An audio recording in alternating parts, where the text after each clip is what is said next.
Okay, so now we are coming with another part in Salesforce, which is products and price book.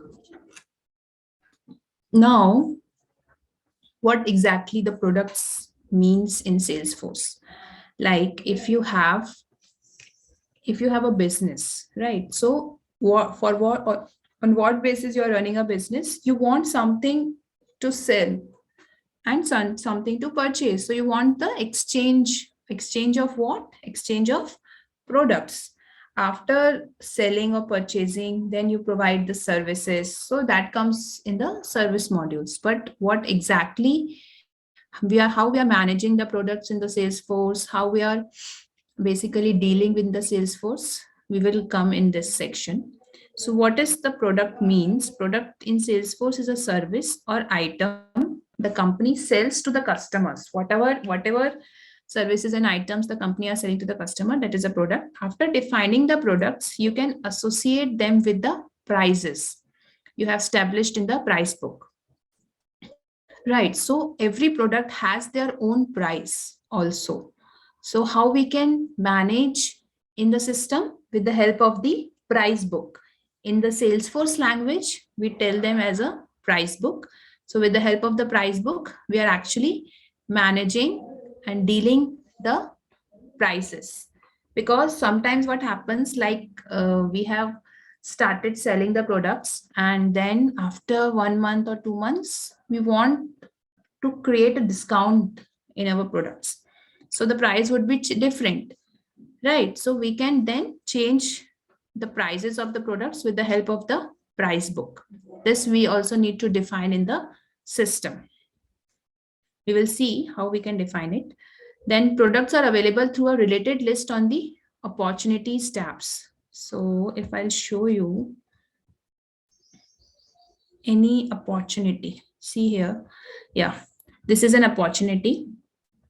Here in the related list of the opportunity, you can see, right, how many products this opportunity have and everything else. So we can see the product in the related list of the opportunity. And product in Salesforce is also a object. We are managing the product with the help of the object only. So products are available through a related list on the opportunity tab. Now product name.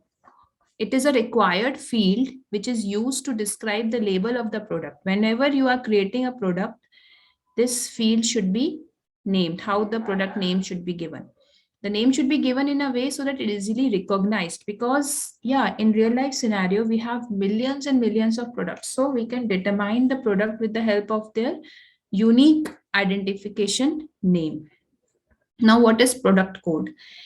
Product code is a field which stores the product code which uniquely identifies the code. Now in Salesforce, every product has a product code as well.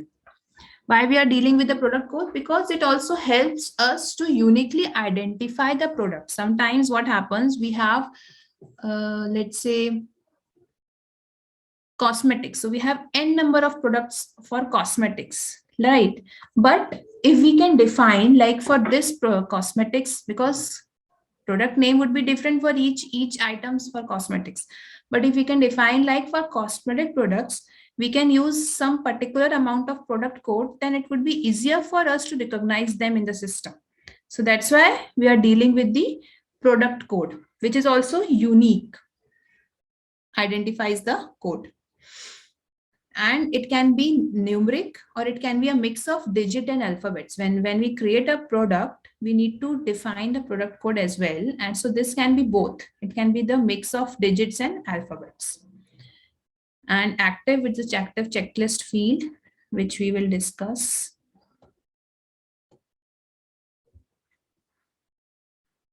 Okay, so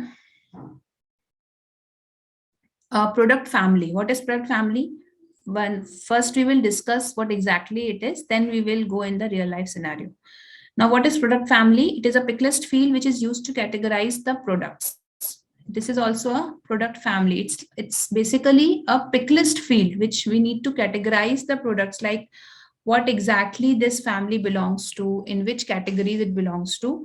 And with the help of the product family, we can create many different tasks, because sometimes what happens, like for one range, one product family range, we want to create different campaigns, we want to add different opportunities, leads, contacts. So with the help of the product family recognition, those tasks would makes us much more easier for us. Now in the related list, we have standard price. What does standard price means? Every product has a baseline price. That baseline price is stored as a standard price. Standard price is what? Is like a minimum baseline price. Like for product, what is the standard price for that particular product? That defines the standard price in the system. We also have the product history, like what task has been performed, or how the product is going, and how we can improve it, or what type of how number of products we have used in the system, or all those tracking can be done in the product history. And we have price book. Now this is very important. What exactly price book means in Salesforce? Price book is a list of the products and their associated prices. So suppose we have, let's say,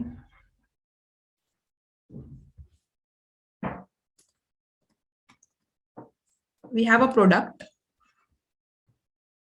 let's say P1, and today we have a product P1. Okay, so P1 today price is today's the product price is the standard price. Whatever price we have defined, the MRP price for that particular product is defined by standard price. But after some times, after a month,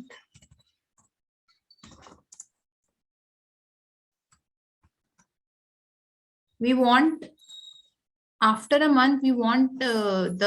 wholesale stock for that product.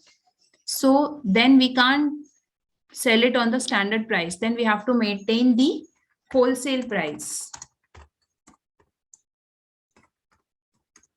Then after 2 months or some particular period, I want some discount also. I want to run a campaign, and I want to give some discount on that particular product. So then that comes the discount price.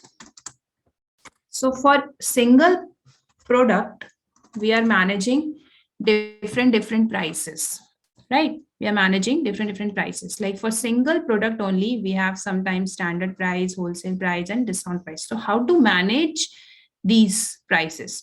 Then it comes with the concept of price book. With the help of price book, we can manage a list of products and their associated prices. Now, each product and its price is called a price book entry.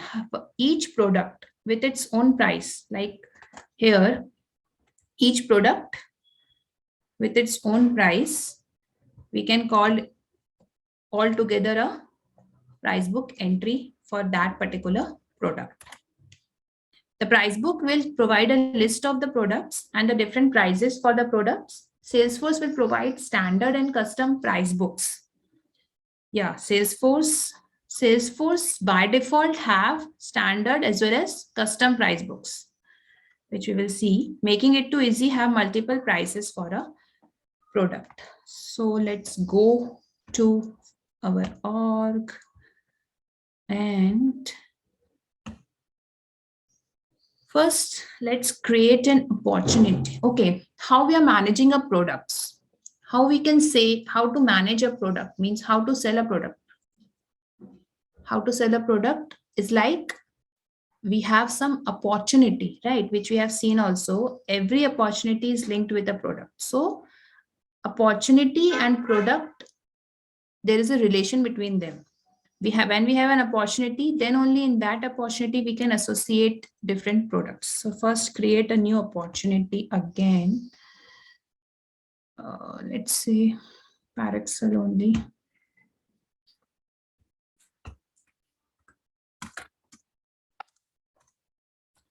No. Product opportunity. Let's give some amount. Oh, let's not give any amount. Close date would be 31st of May. Let's say our opportunity is in qualification stage.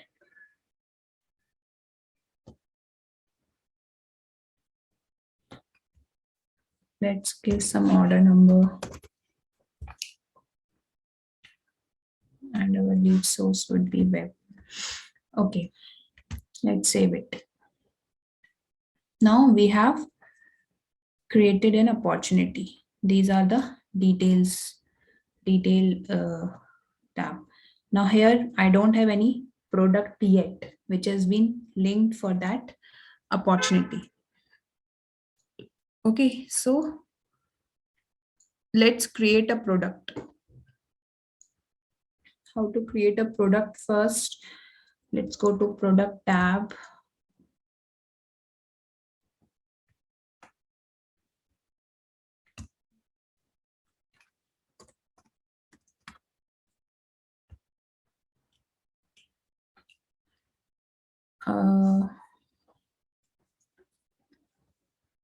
Let's create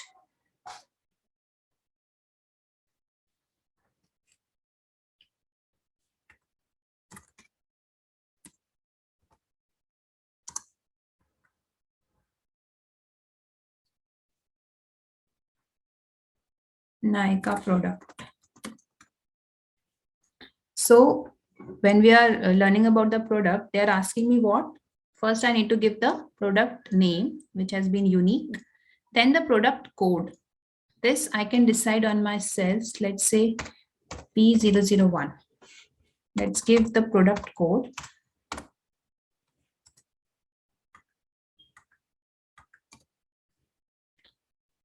Now, product family.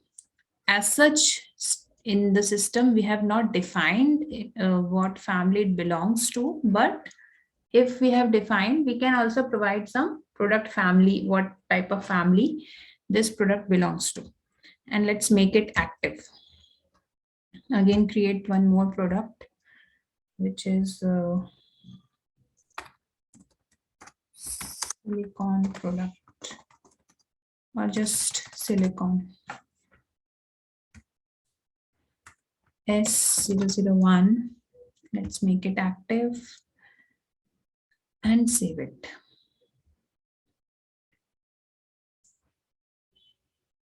So we have created 2 products.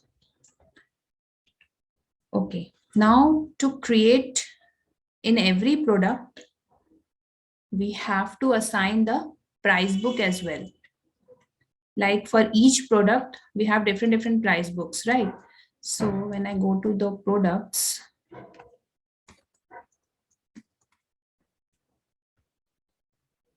see, we have just now created 2, Nykaa and silicone.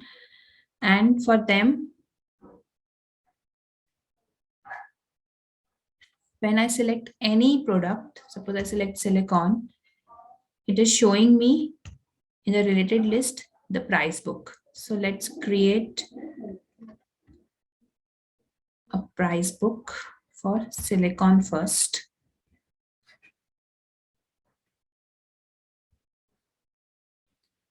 Now for the product, it is funds initially, as in the Salesforce, we have a standard price book by default, which is called the standard price book. So let's give some standard price for this product.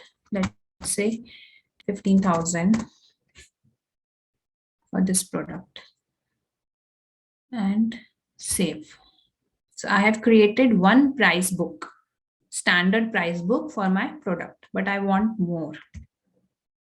Now, if I want more, so here we have these 3 types of price books available in the system. So let's say if I'll go for documented or wholesale price. Okay, how to define, like we have these 3 price books. So we have to go to price book.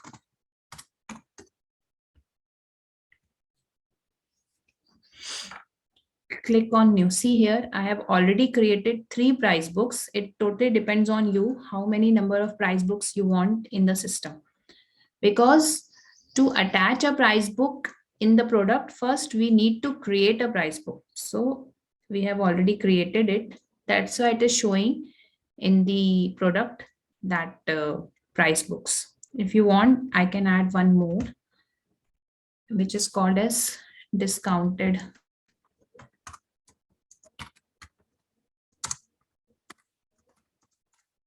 price book, and make it active. Now it is asking me whether it is a standard price book. No, we already have a different standard price book.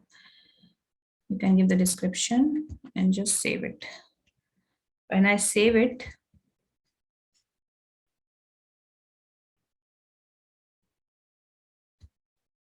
and let's go to price book.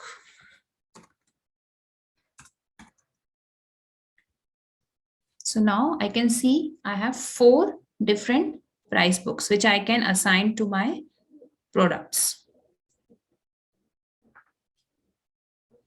Why it is not active? Edit.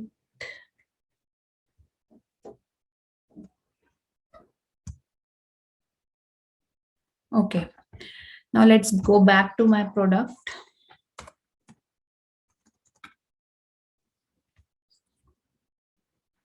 Let's say silicone. Okay, I have assigned one price book for my silicone. So let me assign one more. Now here I am getting 4 options, right? These are the price books which are available in the system. So let's say discounted price, currency, it is coming USD only. This we can manage if you want Indian as well. Discounted would be, let's say, 6,000. It is also showing like the standard price is this. So while seeing this, you can also assign your price book entry. Save it.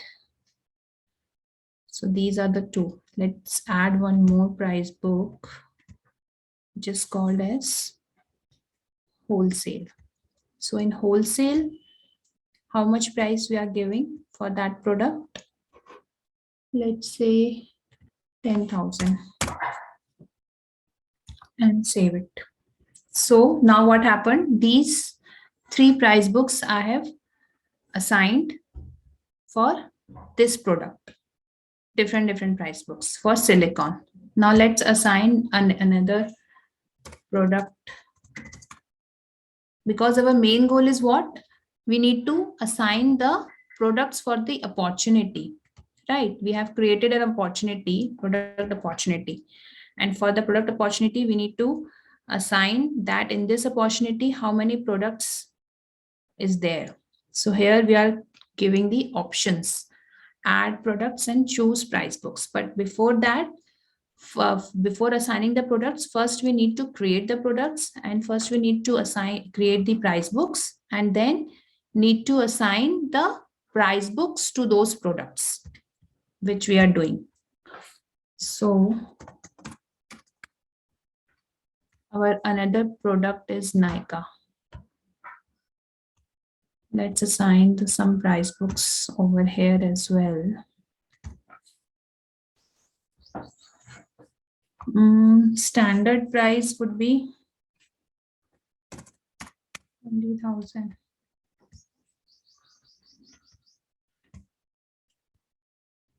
Let's assign the discounted one. Let's say 15,000.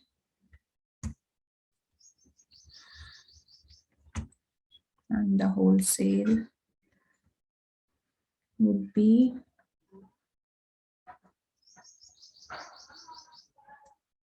in wholesale, it is coming 10,000. Okay, so we have assigned the price books to our products. Now let's assign it to opportunity.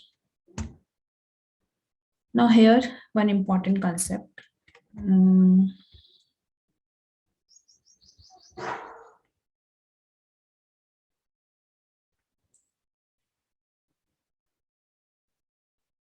So here a product can exist in multiple price books, which we have seen, like that products have multiple price books for every different price on offer to a customer. The combination of the product and the price together is what we call the price book entry.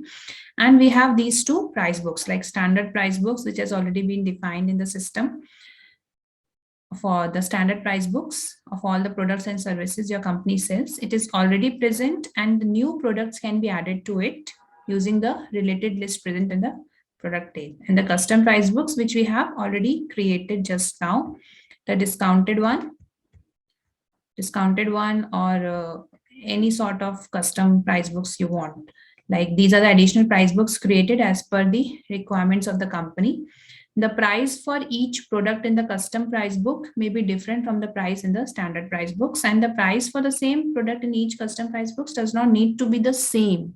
It can vary from one custom. Yeah, so we can define, like, for each price books what type of price we need to contain. It's in our hand. Now here,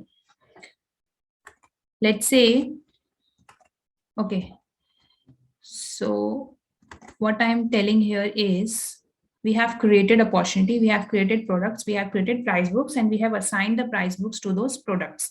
Now the products and opportunity can be from one price book, otherwise data can be deleted from the, yeah. So let's say if we try to assign the products, first I try to assign the product. Now in this opportunity, let's add the product. Okay, this is very important. What we are doing, we are assigning the product in the opportunity.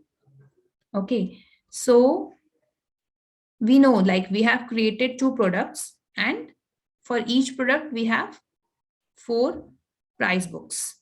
Now here it is saying, like, if I'm trying to assign a product to that opportunity, it is saying, like, select a price book to associate with this opportunity. You can add the products only from the price book you associate with this opportunity. Changing the price book deletes all the products from the opportunity. What does it mean? Like, for this opportunity, if I have selected my standard products, because they are asking me to select the price book while adding the product, they're asking me to select a price book. So if I have selected, see, they are showing me all the options. If I have selected the standard price book, then for this opportunity, I have to add all the standard price books products only. I can't add the other price book products, because if I try to add the other price book products, then let's see, okay, let's try to do it. Let's add the products. Suppose if I'll select, let's say discounted price book I have selected, and save it.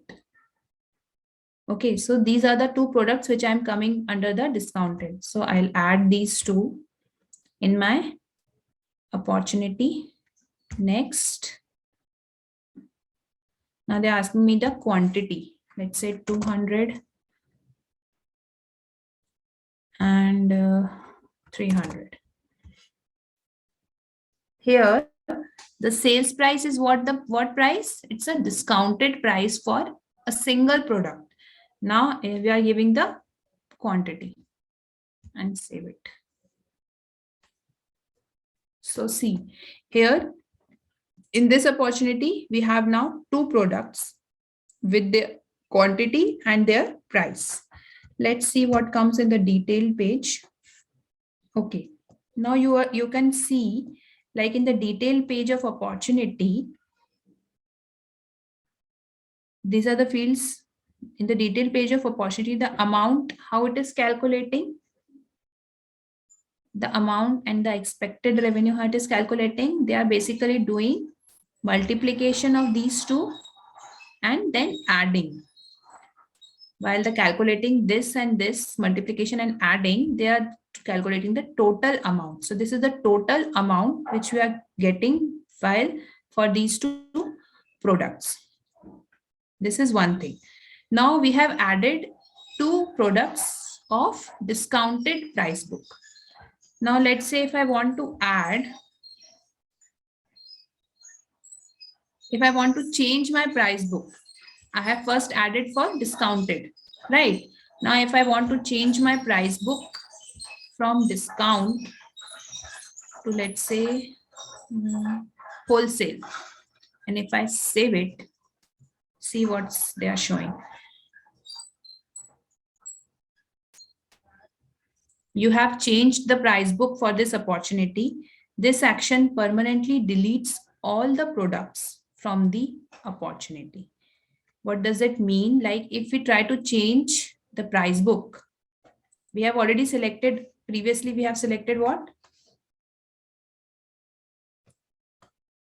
Previously we have selected the discounted one. Now if I am going to change the price book, our data got deleted.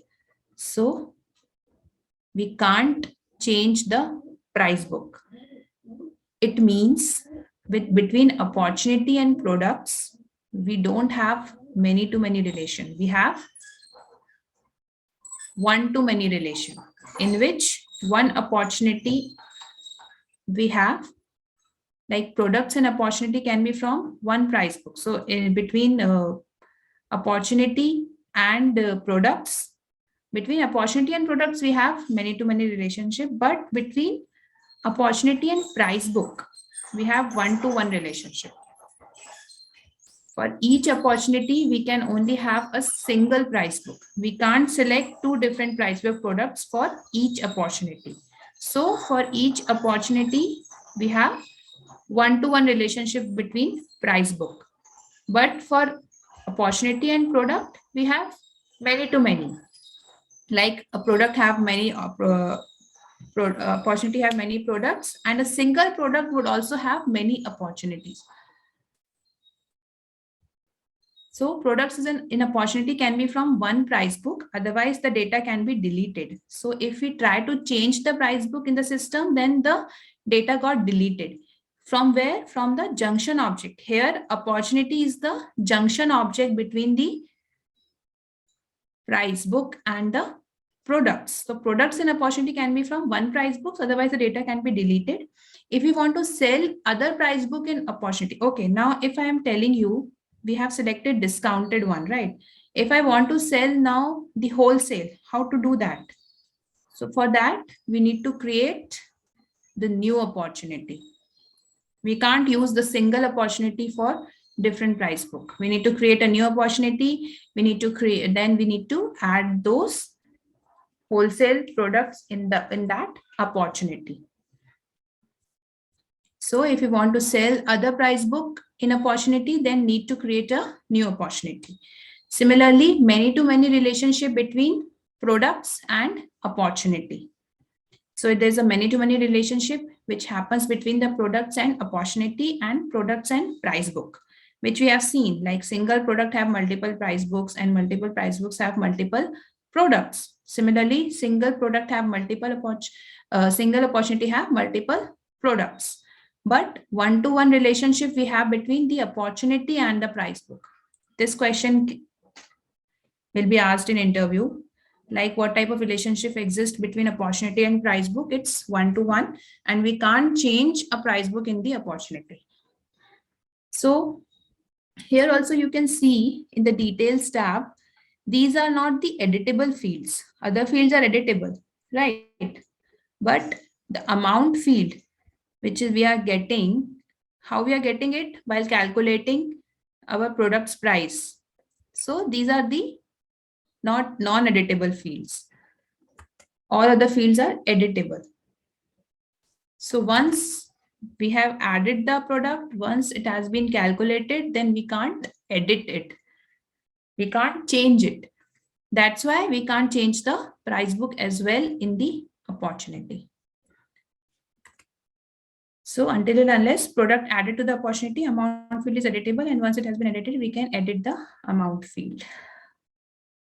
So this is the basic concept of products, price books, and opportunity. Okay. Now let's go to the important concept, which is workflows. I'll tell you one thing. In current scenario, basically workflows and process builders in near future, maybe they are going to vanish. And important concept is coming, which is called flows. So now everything is going to be done with the help of flows only. They are using the automation for with the help of flows. But we can also see what exactly workflows do in the system. So what does the workflow rules means? Workflow rules is the main container for a set of workflow instructions. These are the instructions can always be summed up if and then statement. So let's take an example. Let's say there's a person named Raghav.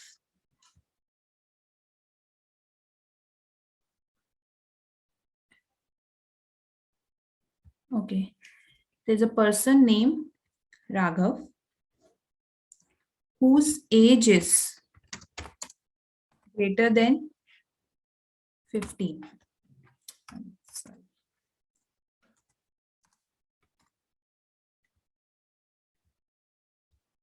Okay. So Raghav, what is the criteria?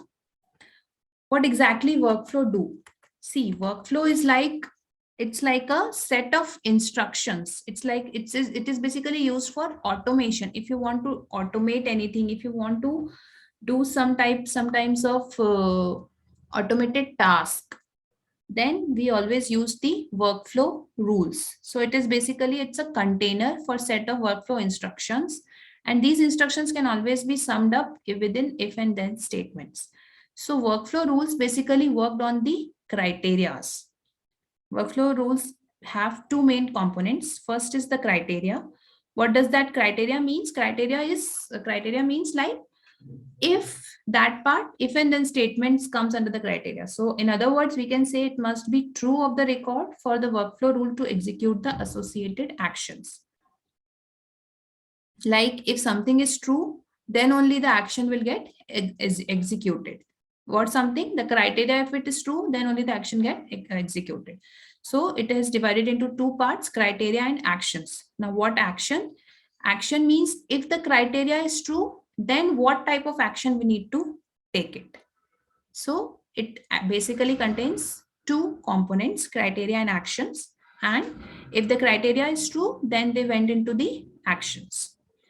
So let's see this example.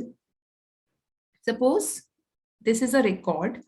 So this is workflow basically, which contains criteria and different type of actions. If the criteria is true, then only the actions would be performed. Now again, action are two types. One first type of action is the immediate action, which needs to be carried out right away, right now. That is the immediate actions. And the other type of action would be the time triggered actions, which can be carried out within certain specific amount of time. So with the help of the workflow rules, with the help of some proper instructions and rules, we can perform some actions on the basis of the criteria which has been defined. So let's say my criteria is this. Let's say my criteria is the person Raghav age should be 15. Okay. So if I'll say in the first scenario, if Raghav age is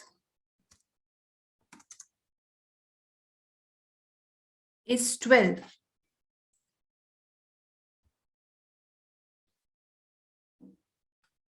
If Raghav age is 12, then the record should get created. Okay, so if the Raghav age is 12, then the record gets created. But when the workflow rules, is the workflow rule executed? See, workflow rules will be executed if it is meeting some criteria. So what is the criteria I have done? Like the criteria is age should be greater than 15 and new record should be created. New record should be created. Then only we can say the workflow rule will work. So my first criteria is if the age is 12 and it's been created. So with along with the first criteria, the record is workflow rule will be executed. C, this is the evaluation criteria. Now, if the workflow rule is contains two components, first the criteria and the actions. Now, how to define that we need to evaluate the criteria or not? So in the workflow rules, we have basically three main parameters. The first is if the record is getting created. Whenever the record is created, then the workflow rules call. If we select this parameter that the record is getting created, then whenever the record is created, workflow rule should call. In the second parameter, if the record is created and every time it's edited, then the workflow rule should call. So if I say here, Raghav age is 12 and just the record is created. So here, which workflow rule is we are following? The first one, in which the record has been just created. It doesn't go with any criteria. It just want the record should be created. Every time when the record is creating, doesn't matter whether the criteria is following or not, every time the record is created, then the workflow rule will call. This is the first rule. Second is when the record is created and every time it's edited. Now let's say the second example. If Raghav age is suppose 12, and if I say I have edited email of the record. I have edited the email of the record. So whether the criteria would be evaluated or not. In this scenario, second criteria will be evaluated because the age would get, because the addition would be done. So in the second rules, what it says, if it is created and every time it's edited. And in the third rule, created and any time it's edited to subsequently meet the criteria. Now in the third scenario, if I say its age is 16,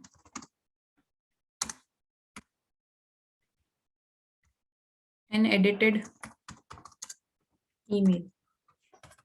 So here also meeting the third criteria, because here criteria is also meeting and the record is also getting edited.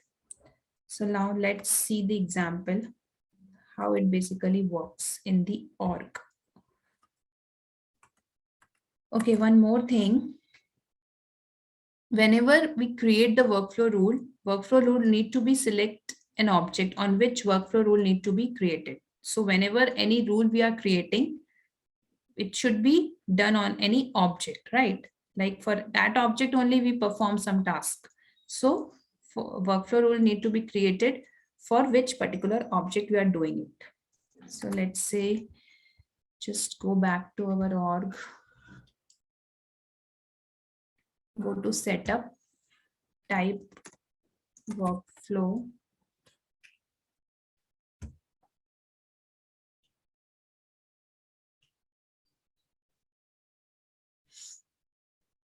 Okay, so let's do the new rule.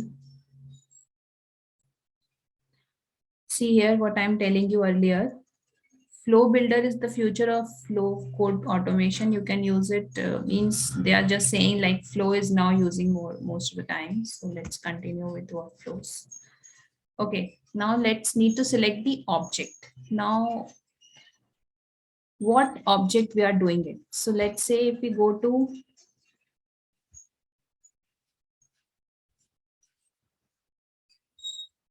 hotels, I want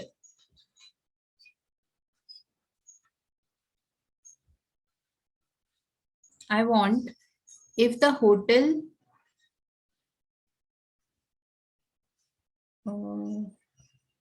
if the hotel name is Imperial Hotel, or if the hotel name is Taj, I want if the hotel name is Taj, then the workflow rule should get created and email should be sent, or what type of actions we can see this. So we are creating the workflow rule on which object? Hotel object. I want if the hotel name Taj gets selected, then the action should performed. So let's select the object first.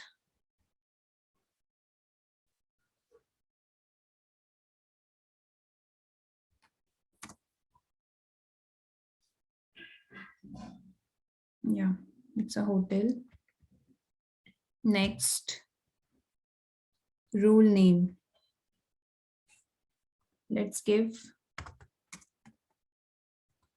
email sent to Taj customer.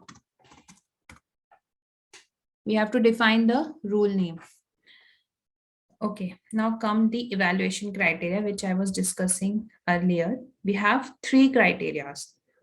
We need to define which criteria we need to select before performing the workflow rules. Like you want to do the evaluation whenever every time the record gets created, then the email should send, or the record gets created and every time it's edited, then the email should send, or it's created and anytime it's edited to subsequently meet the criteria, like we have seen in the third scenario.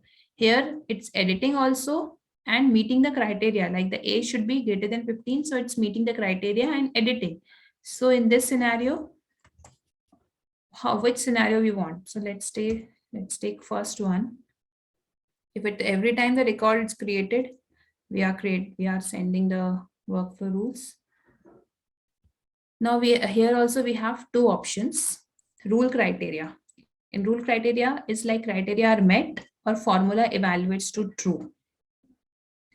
Now suppose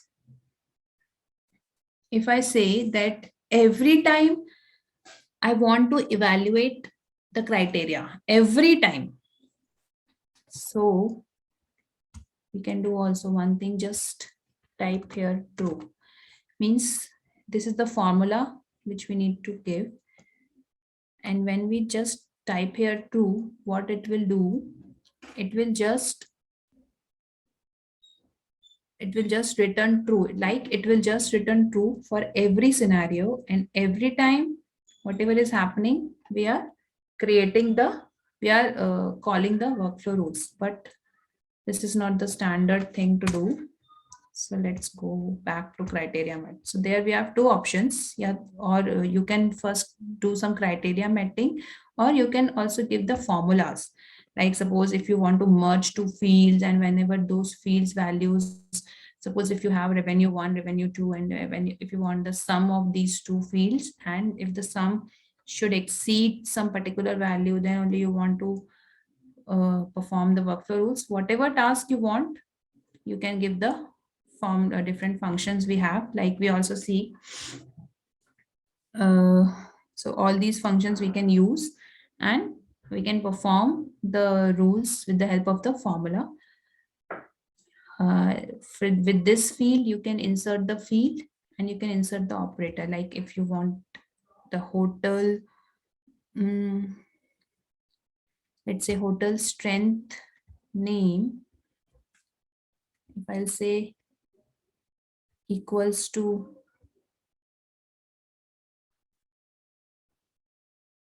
anything, any value which we have given. So if the criteria is meeting, then also we can perform the task. But here we are not using the formula initially. Initially, we will use the criteria. So what is our criteria is, our criteria is if the hotel name is Taj. So let's select hotel name equals to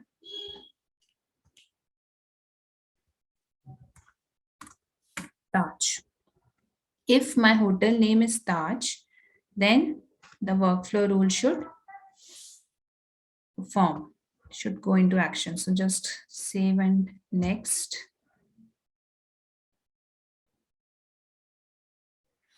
Okay, so I have given my rules and criterias. Now the second thing in workflow is we have given the criteria. Okay, here we have two components in workflows, criteria and actions. We have given the criteria. What is the criteria? If my hotel name is Taj, if the criteria is true, then the action should perform. Now what type of action we have in Salesforce?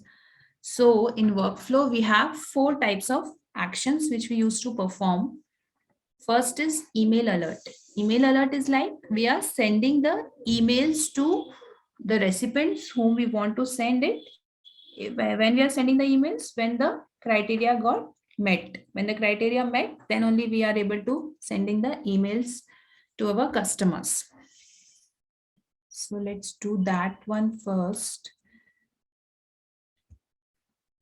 You can also see over here, we are showing different tasks, email task, new task, email alert. So these are the different actions which we can perform. Let's first go to email alert. Now give some description. Send email to large customer. Okay. Now we are giving the email alert. Now here it is asking me the email template. Now, if we are sending some email, so it should be in some form of template, which we need to define in the system. So before that, we need to define the template as well. So let's go back to our setup and let's go to email template. Here it is showing me two options, classic email templates and Lightning. Let's see what's there in Lightning. Its users create, edit and delete nested email template folders and share their folders. Okay, means they only have the classic one and they are just sharing the folders, share their folders and templates. So let's go to classic only. This is the templates. We have to create a new template. So let's go to new template. Okay, now here they are asking me what type of email template you would like to create. So we have text. Text is the normal text. Then we have HTML. HTML which we are using, right? In the, we can say, in the websites, we are using different classic letterheads and some pop-ups and all those things. So that is in the form of the HTML or classic letterhead. Or if you want to create a visual force in the form of visual force, if you want to create a template in the form of visual force and you can use it, then you can do that as well. So let's go to text, create next.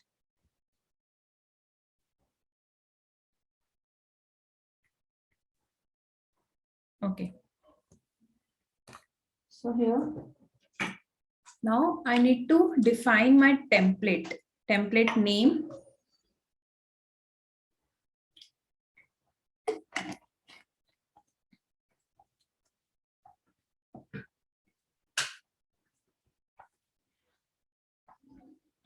I need to define the template name. Now here it is showing me the folder name. Now what do you mean by unified public classic email templates and my personal? When you select unified means when you select this folder to save the emails, then in that scenario, everyone able to see your template. Then everyone can access and able to see because it's a public folder, unified public classic email template folder. But if you select my personal email template, then only you can able to see your template. So it's in your hand what type of where you want to store your template. So let's give some name, email template name.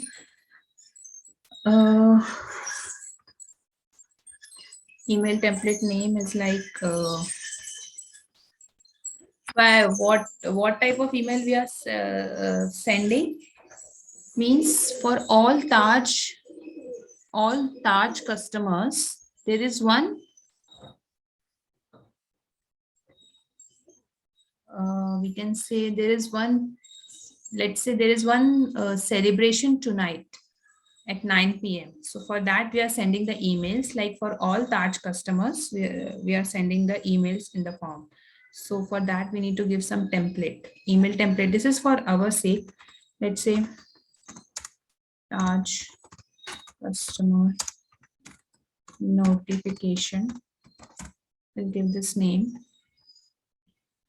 What is encoding? Encoding is like in the form of coding which has been stored in the system. We can use any type of encoding. It's up to us. Mostly people use general US and Western Europe, but we can use the Unicode UTF as well. Now let's give some subject. So let's say we have party tonight, like that, or any subject. We can say celebration.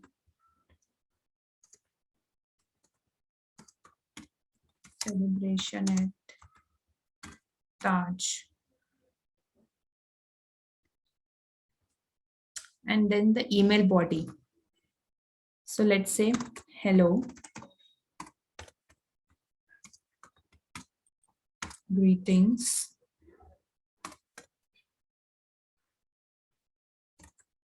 let's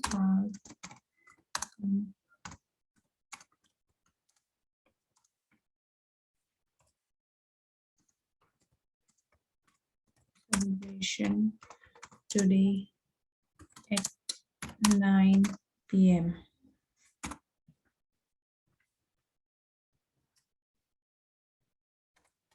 And we can give the venue.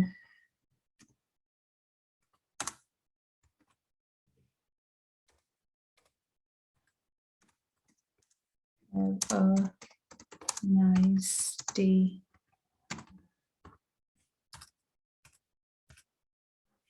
Have a nice day. Thanks and regards.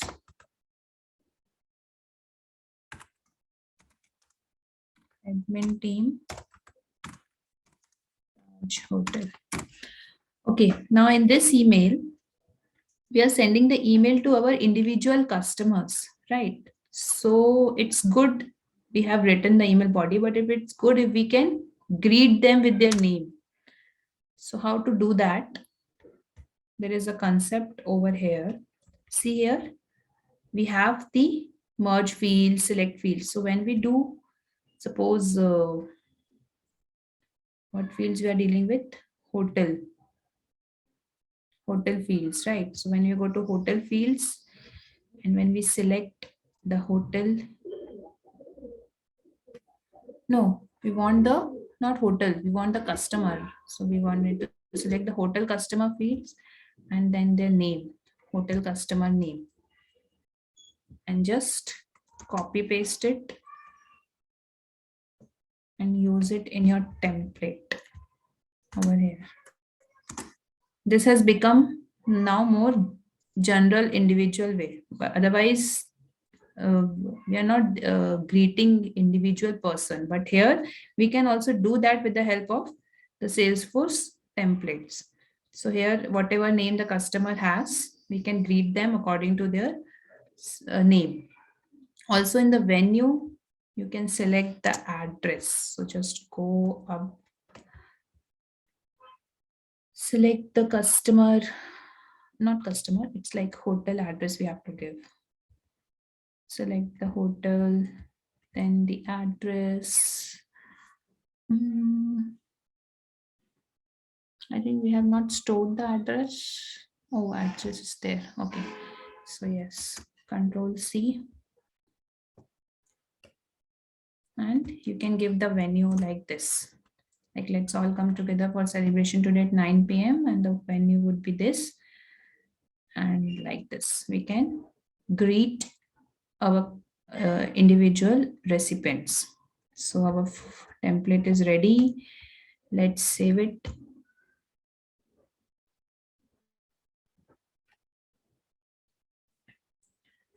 Okay. But we have created a template, but we have not make it available for use. So again, edit and tick the checkbox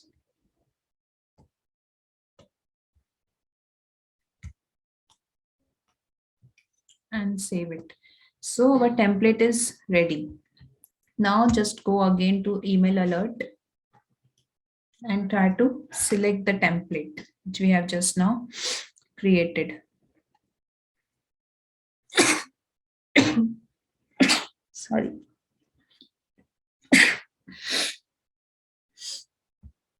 Let's refresh it.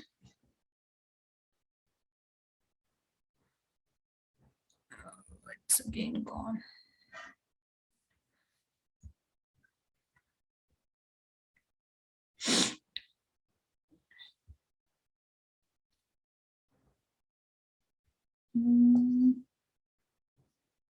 Okay, we can see here our template Taj customer notification. So we have selected the template. Now what is recipient type? Recipient type is like to whom we need to send the mail. So we have to select this email field. Whenever we select the email field, to those we can send the mail. Or if you don't want, you can you want some particular roles or some particular public groups, owners, or anyone you want. I think in our scenario, in our object, we don't have the email field, so we can also send some users, let's say any users. But if we want this notification to be sent to customers, so for that, if we are not if we can put the email field, and if we have the email field for that object, then only we can put the email field. I think we don't have that object, so let's select the user. And this is also one interview question: what is protected component means over here?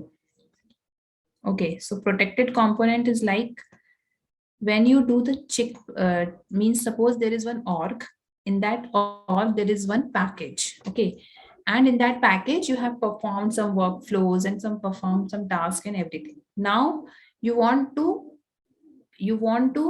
deploy that package to another org. So whether those templates, those workflows which we have done in one org, will it work on another org, or it has been protected? So when you select it, it will not work. But when you uncheck, means if you have unchecked it, it will not work in another org. But if you select it, then it will work, that whole package. If you deploy it in another system, in another org, then that scenario it will get worked in that org also. So just if you want to add some additional emails, let's say if I add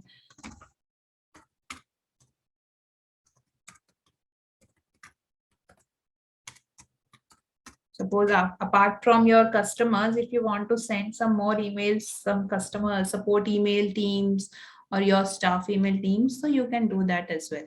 Just save it. So we have created the workflow. We have created the email alert, and we are done. But still this workflow will not work until and unless it should get activated. If we can activate it, then only this workflow will work. So just activate it. Okay, now let's go to our system.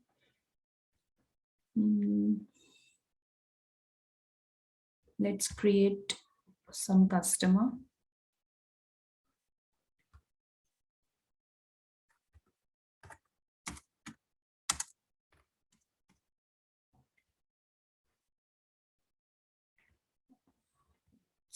Any address.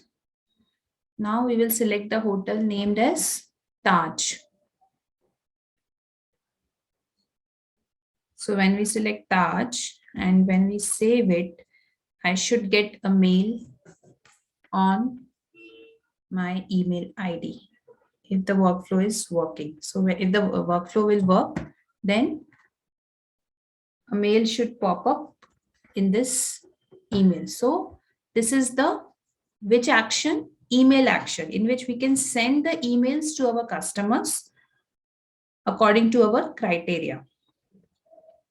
This is the one scenario for the workflows. Like that, we have different three more.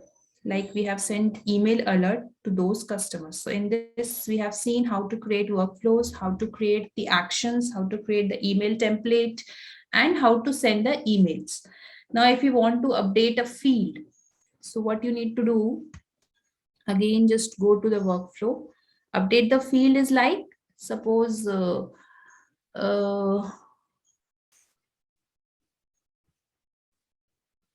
in your hotel, in your hotel in your hotel customer, if someone select the Taj hotel, then the review field of that hotel should got automatically get updated. So that also we can perform with the help of the workflows.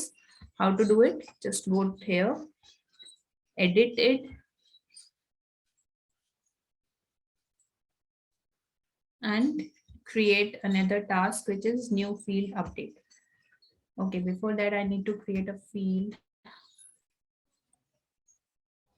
named as review. Let's create a custom field.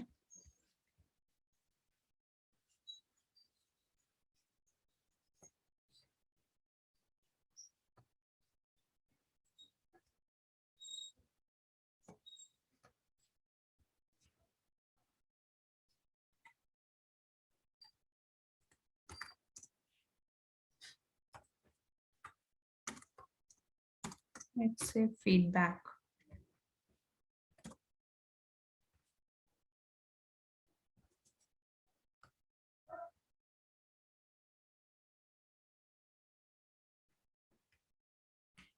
Visible for all. Next. And save it. So we have created a field.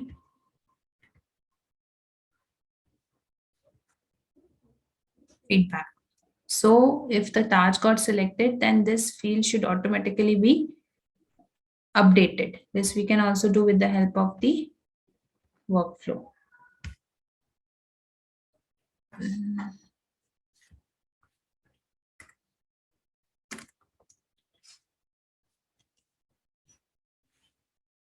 Feedback update. Let's give some name. And now field to update. Which field you want to update? So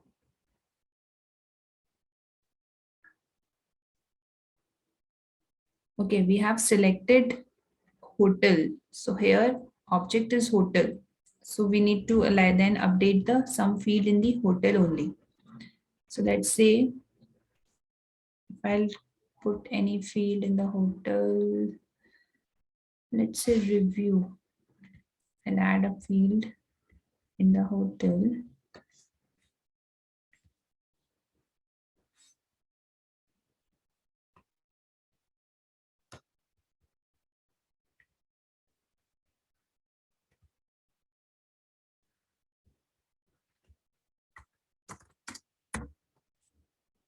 Length will be 30. Next.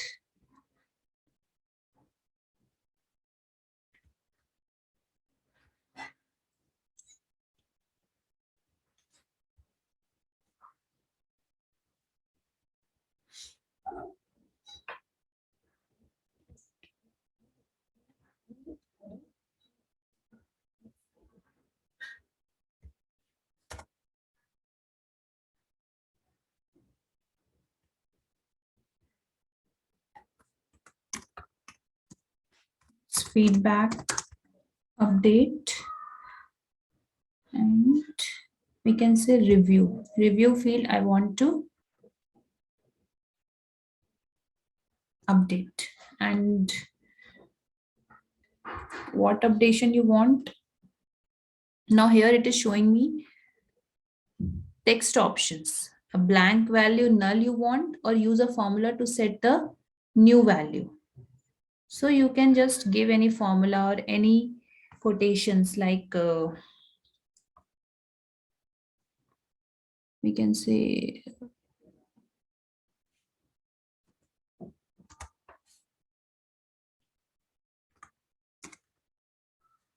amazing experience, something like that.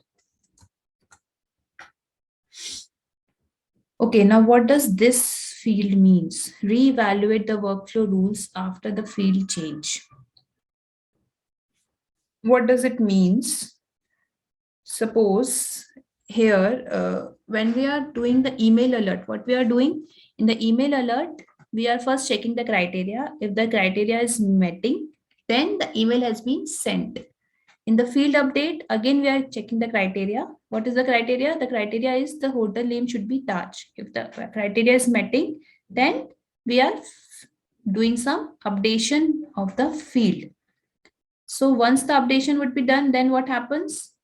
The change has been performed, right? Means the editing for field updation has been done. So again, once the field update would be then done, then again the workflow rule will be checked, and again the criteria would be checked, and again field updation would be done, and then again workflow rule will be checked. So here it is asking me like you want to reevaluate the workflow rules after the field change, because we are changing the field. Here we are changing the field. So you want the reevaluation should be done again and again, or you don't want that. You just want the workflow rule should be done once. So if we will tick this field, then they will do the reevaluation of the workflow rule again and again, but we don't want that. So just leave it. Save.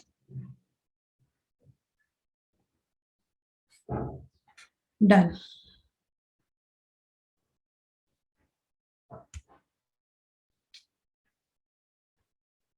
So this has been done. Now let's go to hotel customer. Create a new customer name. Push Jen.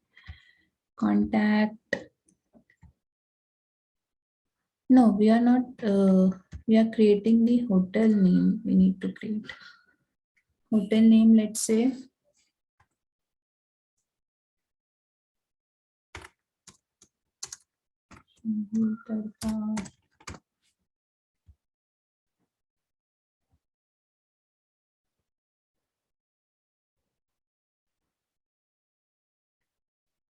if I'll select the hotel name as, I'll give anything 12 best medium.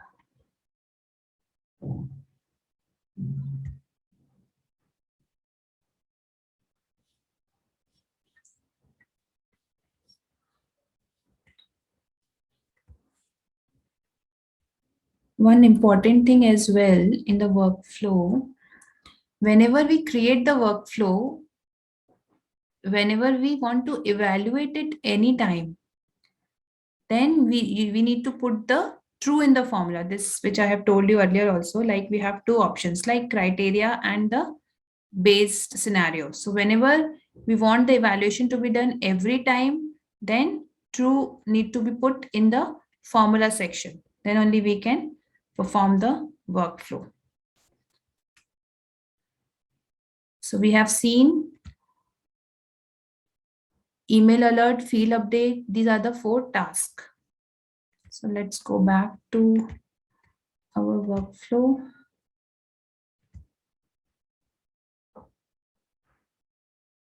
Again, edit. Now suppose in the opportunity, suppose we have some opportunity, let's say.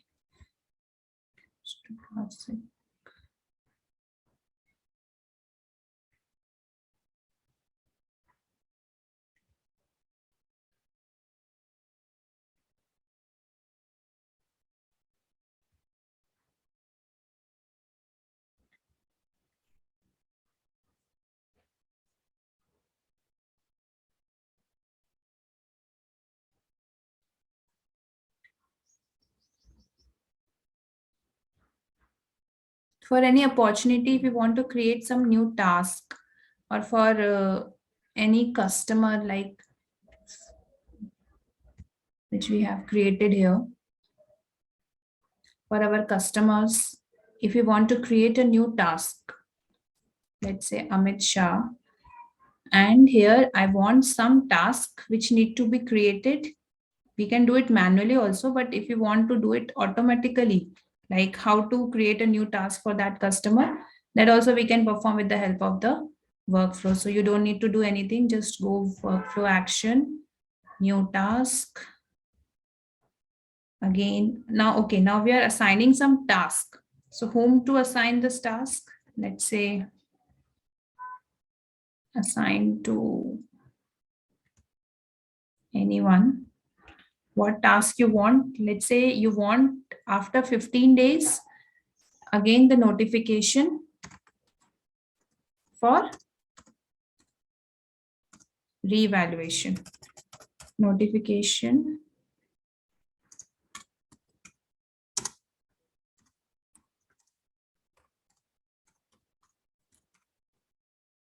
so unique name.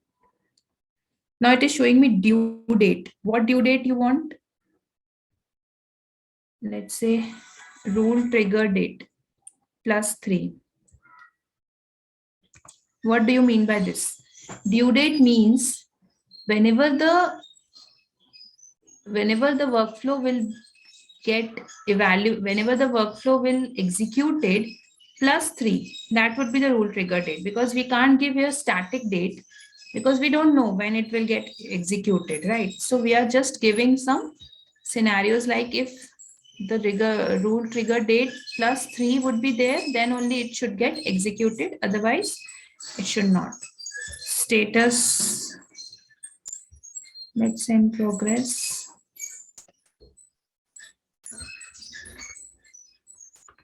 Let's say new task for notification.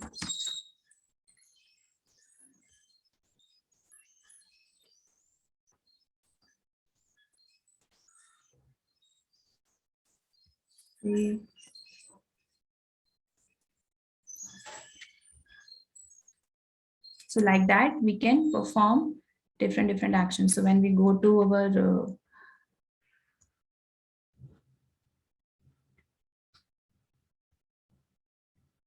hotel customer,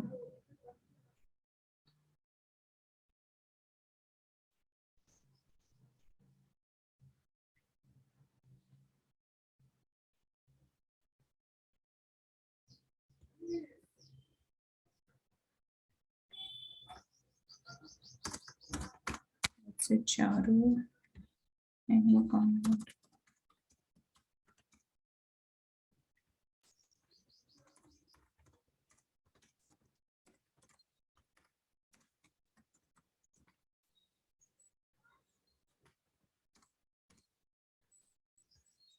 Here we need to select Taj, because we have initially we have given the criteria of Taj, and save it.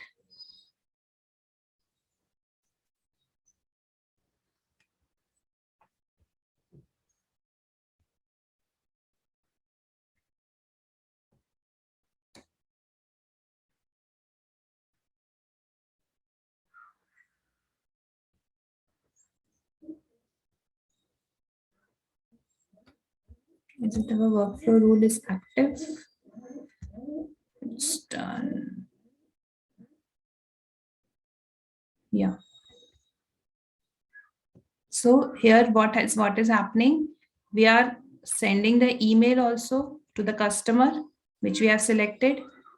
We are updating the field also according to our criteria, and we are also performing the task according to the criteria. What is the last step which has been done, which has been left, which is the outbound messages. So with the help of outbound messages, that is not that much important, because it is basically based on the APIs. So APIs is like when we used it for the integrations of from different like third party tools or anything. So in that scenario, outbound messages we need to do, we need to send like from one org to another systems. And this concepts basically comes on the API. So we hardly means it's not that much important in the workflow, but these three are the main concepts which we used in the workflow rules. Now I told you like uh, our workflow rules actions are two types, right? Immediate actions and time triggered actions. We have seen here,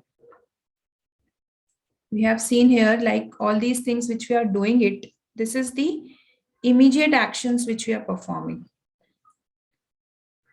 But if we want like if you want to add some time triggered actions and if you want to perform some time triggered actions, so we can do that with the help of here. There is one also tab which is called as add time trigger. Currently it is disabled. Why? Because already I guess I have two time triggered actions which is running in the system. So once that is executed, then only it gets enabled. And we can also check it. How to check it? Just type time based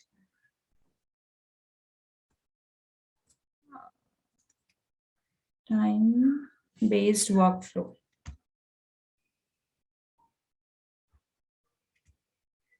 See here, there is one already time triggered actions which is being running. So currently that was not, but we can here check like how many time triggered actions we have already been executed. Time I need to do the time trigger because we want like suppose some tasks need to be performed after 30 days. So we can just schedule our workflow according to that, and then the action would get executed after 30 days. So it's just depends upon our scenario. So these are the two types of actions which has been performed. So maybe you may ask this question like how many types of actions? It's like immediate actions and time triggered actions. And workflow rules are basically have four type of actions through which we can perform the workflow rules, which is email alert, field update, task update, and outbound messages. And I guess we have very less time. One important thing also I will like to tell you, there is also a concept of web to lead form. What is web to lead form is basically currently in my project recently I have done it. Like web to lead form is like nothing but it just we are fetching the data from the web forms. We have created some web forms like Google form or any web forms, and we are fetching those leads and storing in our Salesforce system. So what we need to do over here, we just need to create web to lead form. When we click on create web to lead form, it will ask you like in the web form what fields you want to fetch from the system. Means what we are doing is we are giving our web form to our customers and they will fill the form, and then the data will get stored in the Salesforce. So we are creating a leads with the help of our web form. So let's say if I'll give first name, last name, anything like this, and here I want to give some URL. So let's say google.com I have given, any URL we can give. And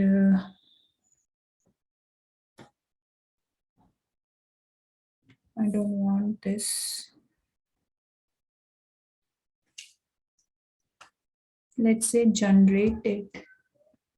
So this is some HTML form has been created. What we need to do, Control A, Control C, just paste it in the notepad and save it.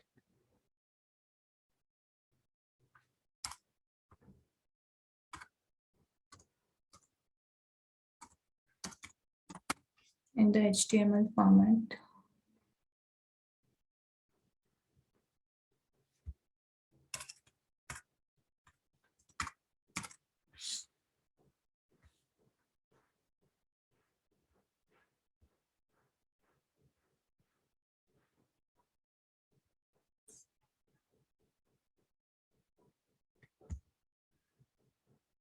See, so when we run that form, here it is showing me first name, last name, email, company, city. So let's say first name is Gucci, last name is Tiwari, email ID, anyone. Let's see. Austin.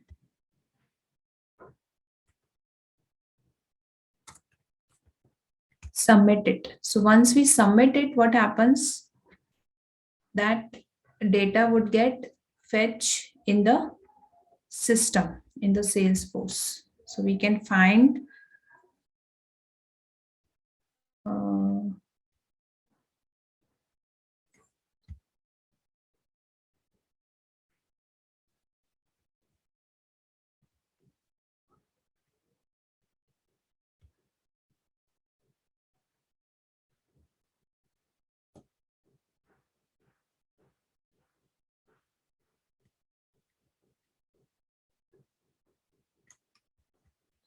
let's say it's an opportunity.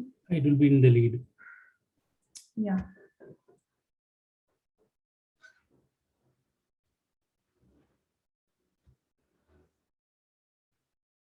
Yeah. This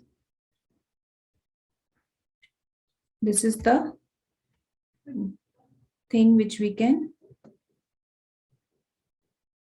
manage in the Salesforce. So with the help of web to lead form, we can create many leads and save it in our system.